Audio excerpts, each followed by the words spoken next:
બોટાદના ગઢડામાં ભારે ઉનાળામાં અનિયમિતતા વીજ પુરવઠાને લઈને લોકોમાં રોષ ફેલાયો છે।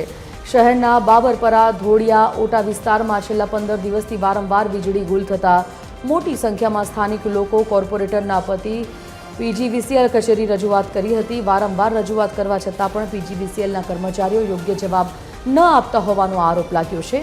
ત્યારે આ વિસ્તારમાં તાત્કાલિક નિયમિત વીજ પુરવઠો મળે તેવી લોકોએ માંગ કરી છે। છેલ્લા 15 દિવસથી બાબરપરા, ધોળિયા, ઓટામાં લાઇટ નથી। એક તાર કાલે રાત્રે પડ્યો તો કાલ રાત્રે પણ અમે સવારના આમનામ છીએ। અમે જીઈબીમાં કોઈ જવાબદાર વ્યક્તિ નથી। સાહેબને મળીએ છીએ તો ગલ્લા તલ્લાના જવાબ આપે છે। આજે કેટલું માણસો હેરાન થાય છે લાઇટ વગર। નાના છોકરા છે, કોઈ બીમાર વ્યક્તિ છે, તો કોઈ જવાબદાર વ્યક્તિ નથી। કેટલી રજૂઆત કરી તોય છતાં કોઈ જવાબદાર વ્યક્તિ છે નહીં।